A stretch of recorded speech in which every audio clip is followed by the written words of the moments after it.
Get started. I'm going to edit out all the mistakes.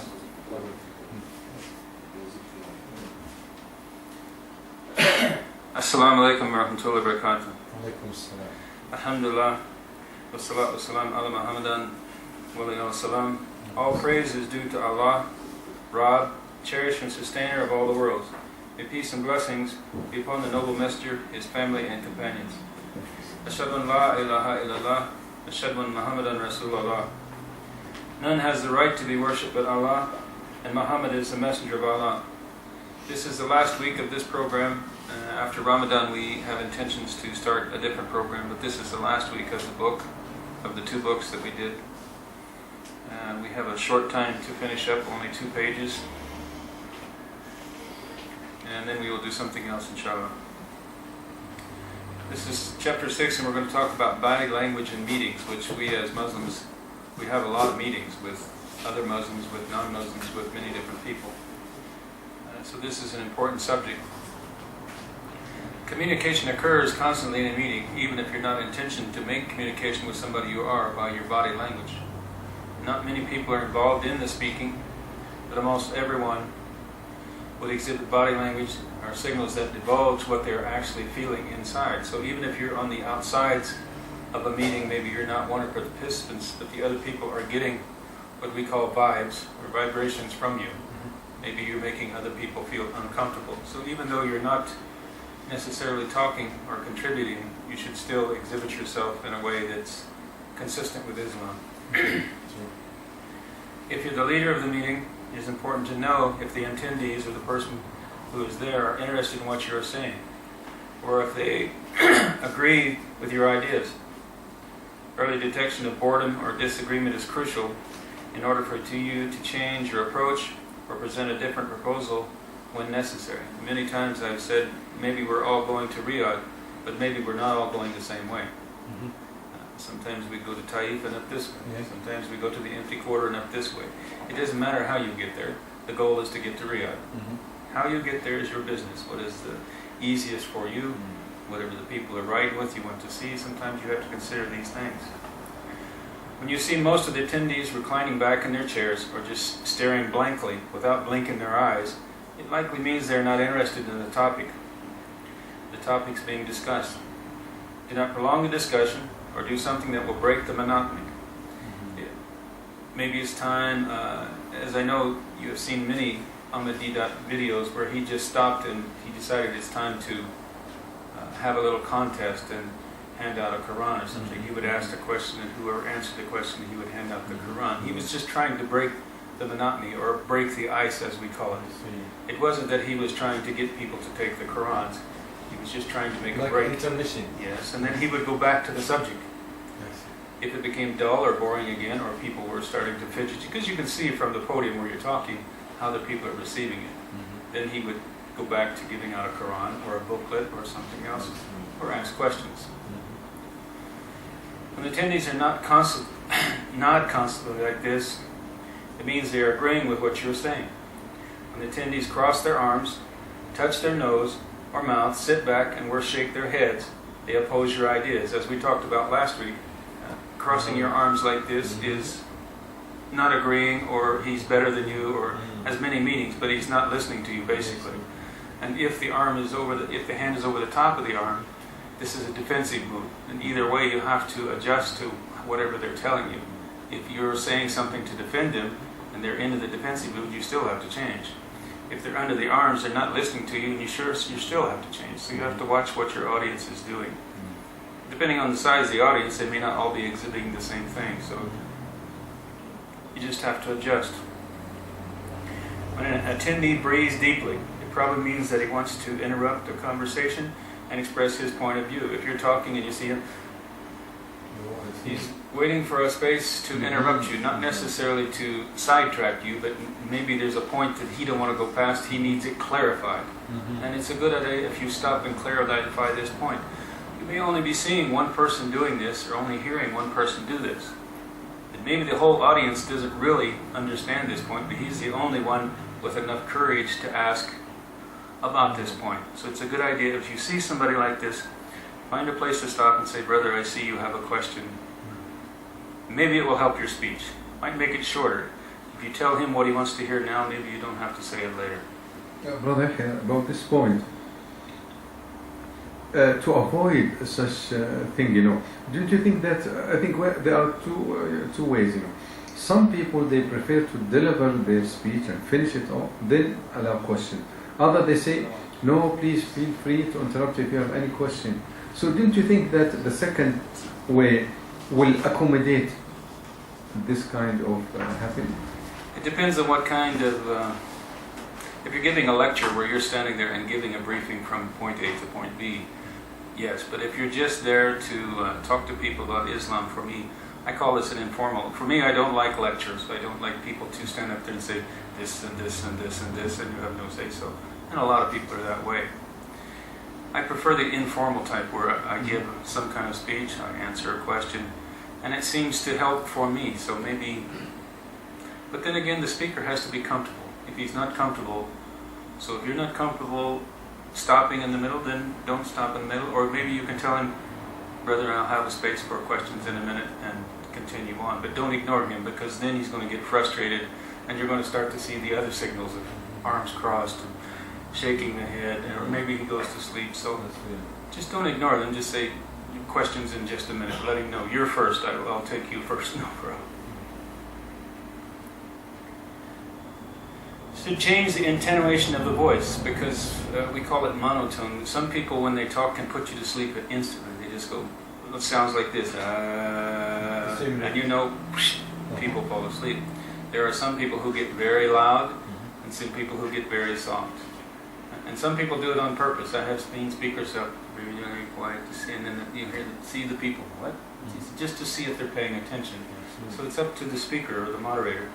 So you mean it is recommended to vary your tone? Vary your tones. When you come to a place where you think it's important, you can raise your voice a little bit. But I warn you against yelling and shouting, because it aggravates people. Unless that's what you want. If you want your audience to feel some kind of emotion, sometimes you can do that. But personally, I don't like it.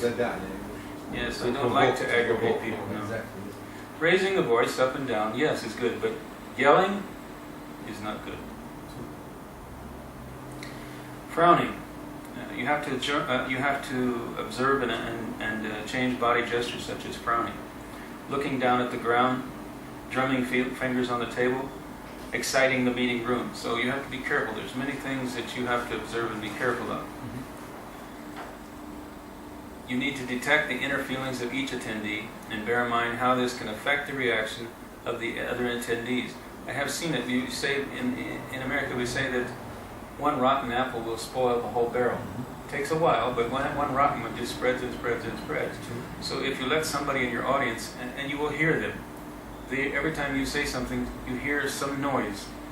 It's like whispering, but he's trying to degrade you in front of the whole audience. Just the people around him are hearing it, but you know how it happens. It's like the rotten apple. It just keeps spreading and spreading. So when you hear this, you're going to have to change. You maybe change about what you're talking about, or stop and confront that person.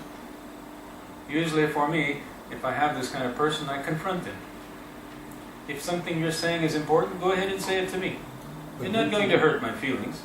But do you think that confronting him will provoke the others? Usually it doesn't for me. Because usually I can... Whatever he's saying is usually false most of the time. And once you've proved that what he's saying is false, the others will stop listening to him. Then he's pretty much dead after that. They won't listen to him, they're going to listen to you. And sometimes you will even hear them say, will you just shut up so I can listen? I mean, I've heard that many times. People say, if you don't want to listen, leave. I want to hear this. So sometimes the best way is to confront them. Some emotional people can exhibit great facial expressions and body gestures. Recognize them early in the meeting can prevent any undesirable emotional outbreak that would occur if you didn't. So sometimes if you let it continue, it just becomes worse and worse and worse. He becomes more and more bold until he disrupts the whole meeting. In conclusion, undeniably, communication is important as life itself. It would be unimaginable how chaotic the world would be without communication. I know for me personally, if I'm listening to something, I don't get as much from it because I don't have any face to put it to. I don't have any body language from the person. So yeah, radio seems like a good thing, but it's not quite the same as watching a video where you see a man making movements and see a man doing something. Even primitive people tried to find ways to communicate when things were much simpler then. They didn't have any voice, they didn't have anything to say, they would just grunt and point or made gestures, and they got along fine without the voice. There are varied forms of communication. Each form is valuable, nonverbal communication being one of them. One of the illustrations that somewhat resembles or falls under the category of nonverbal communication is the way the deaf and the mute communicate. They can't hear nor speak either one, but they communicate quite well by hand signals, and so it's really something we don't need. We use it, and we should use it to our advantage. Probably the most profound form is body language. It's probably the least known, not because it is the least effective, but because it's the least noticed. It is one of the most practiced subconsciously, and when you start teaching people about body language, you always see the same. You know, you're right. When my child lies to me, he makes the same face every time. And they recognize it subconsciously, and after you bring it to their attention, then they recognize it every time after that. Even the child is using it. He watches your face when he says something to see how you're going to react. Are you angry? Are you willing to do it? Or he gets all these signals. As we say in America, action speaks louder than words, and body language is the literal translation of this statement. If time is a factor in the delivery of meaning, body language may be the way to communicate. This is another essence of action speaking louder than words. Body language is made available to all of us naturally. It comes spontaneously. And most of the time, whether we want it or not, you cannot hide your body language. Even if you know, you show signs of body language. All you need to do is to know how to interpret and develop it to its full potential. Don't deny yourself this skill. Yes, this is a skill, and what you have just read and learned from this book will be beneficial to you in every activity you engage yourself into. You should read this book and any other book and watch videos. I have videos from other people. I'm not just reading this.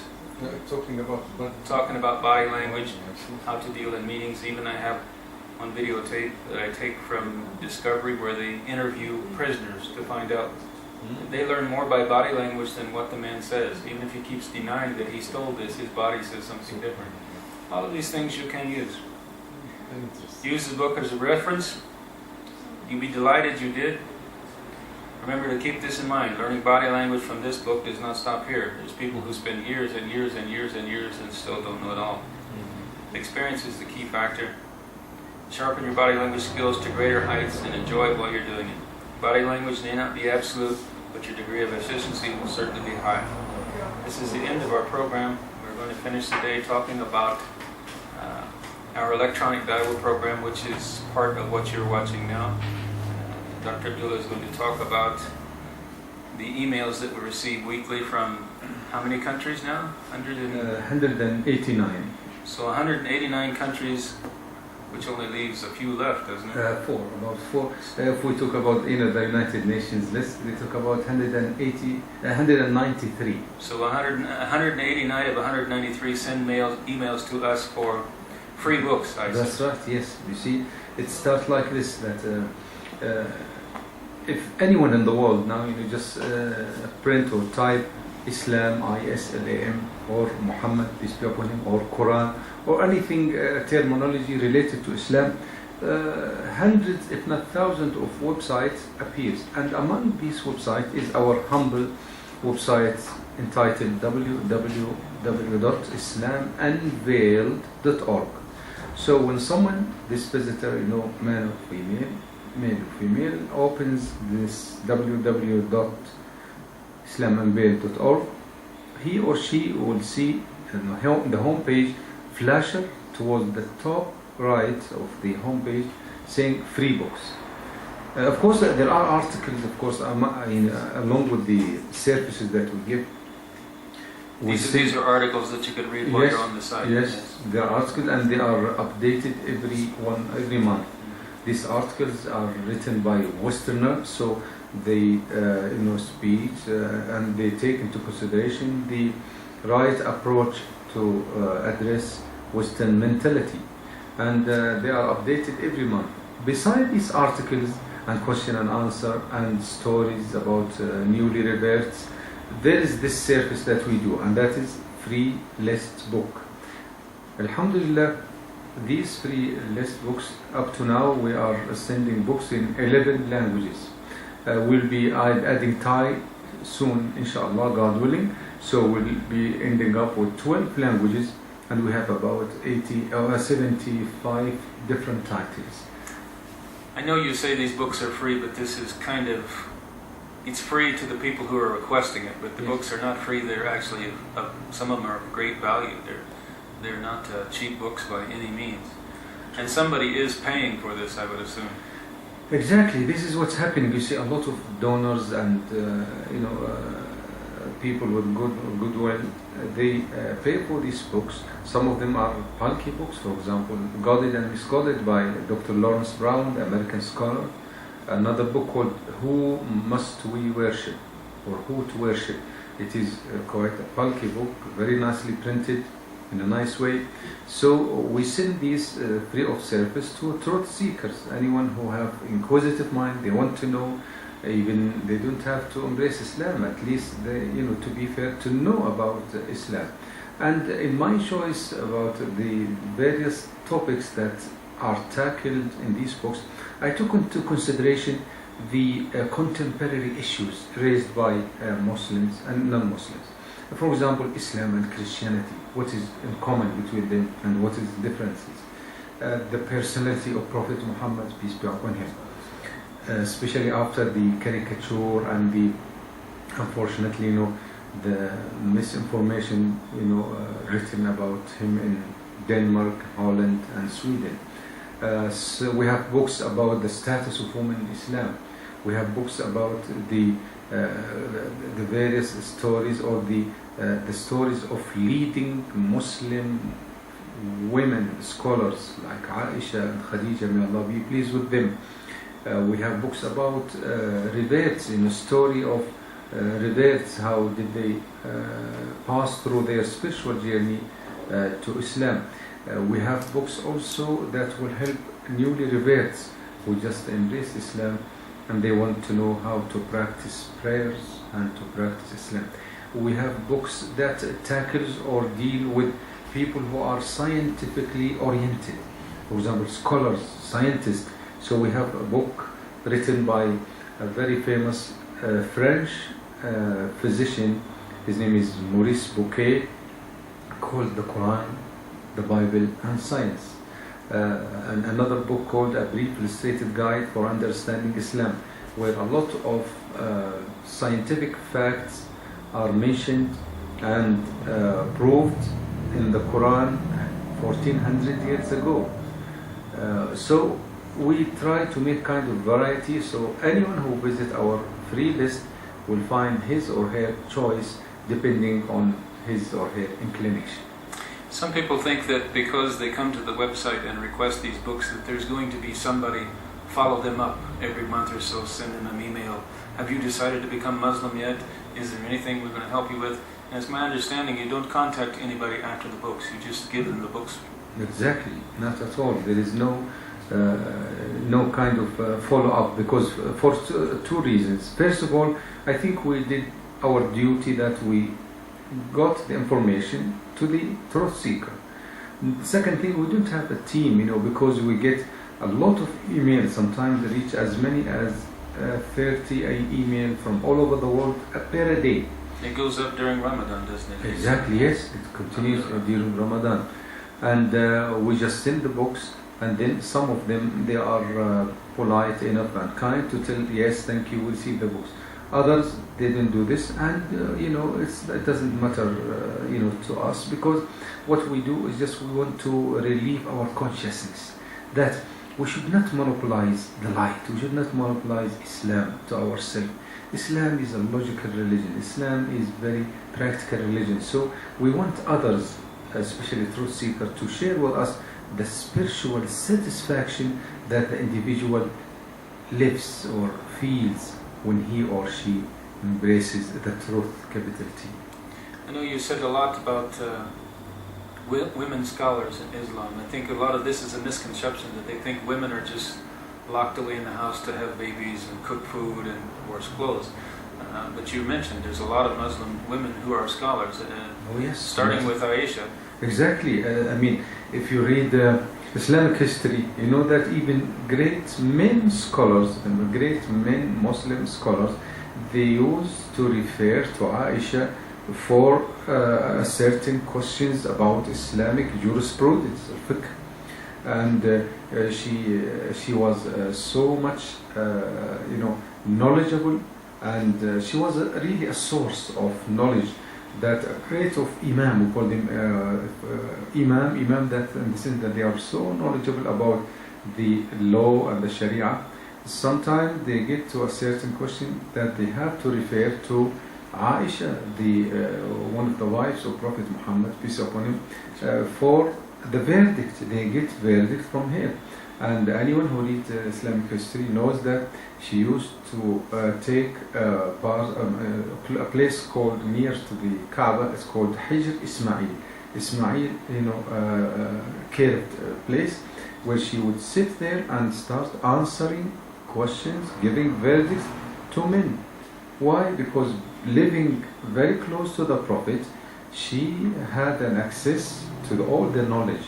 And this is part of the wisdom behind the multiplication of the Prophet's wife, in the sense that Allah has destined that every single movement, saying, action done or performed by the Prophet, his Prophet, should be recorded.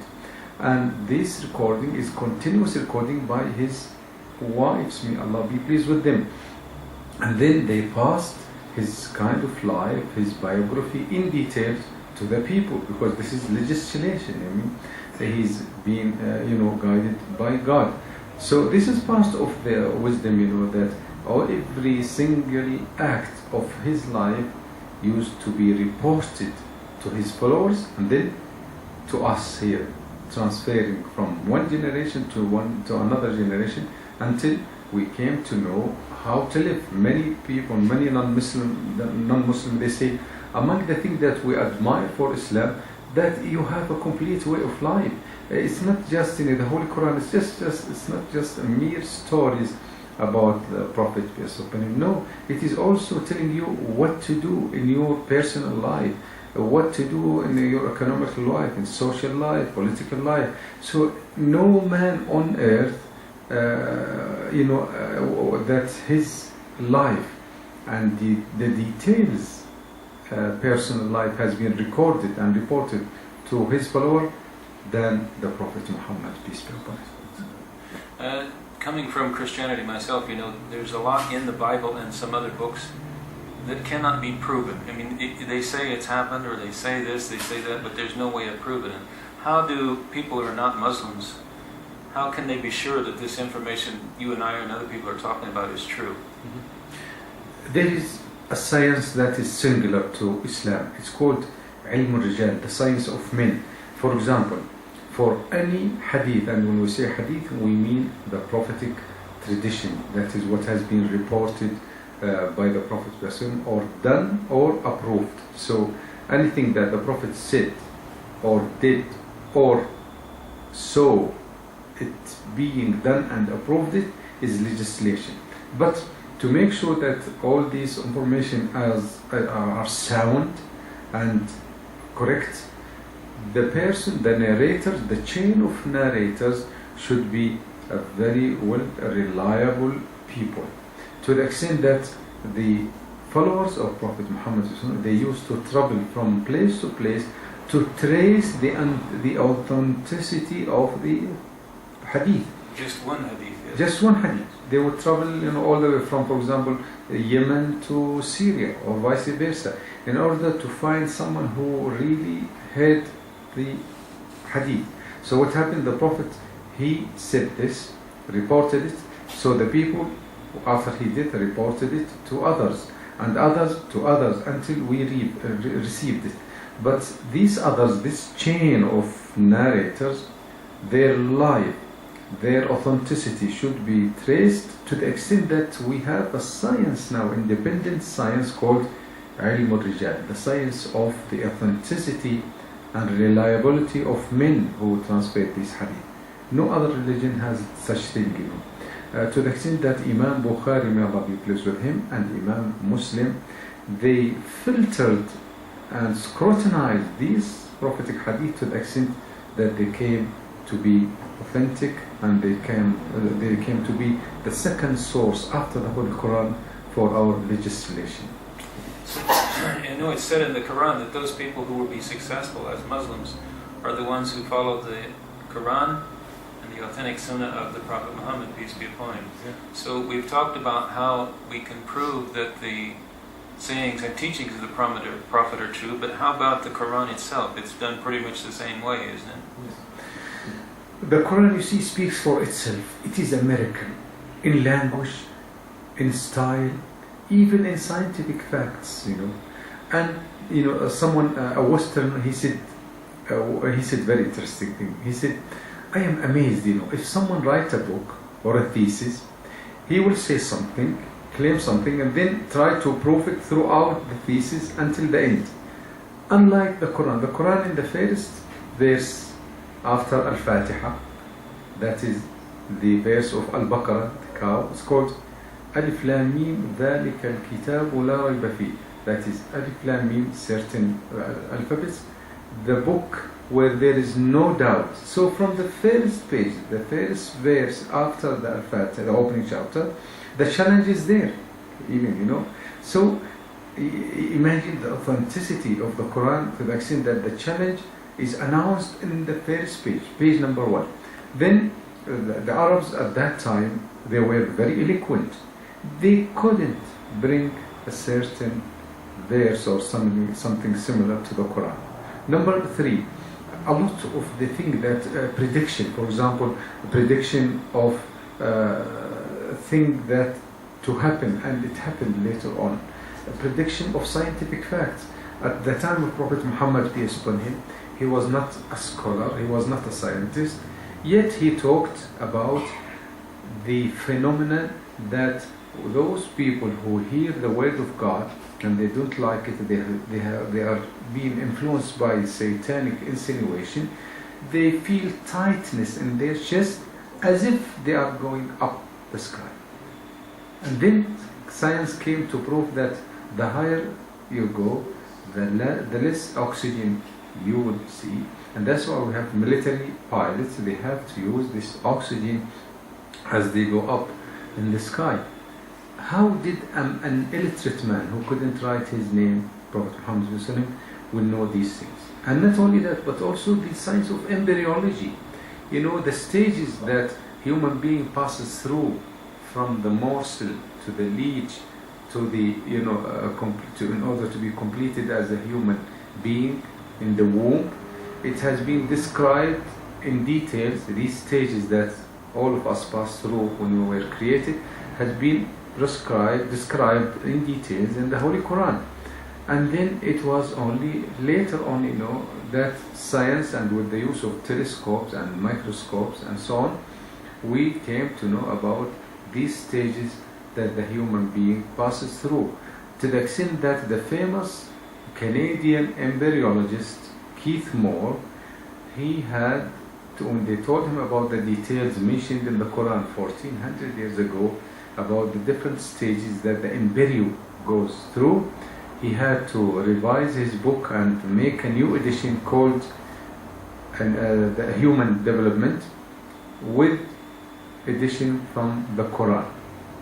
And his book is very famous. It's been taught in various European and Western universities, with edition that he gained from the Quran when there was a very important scientific conference in Cairo, I think a few years ago.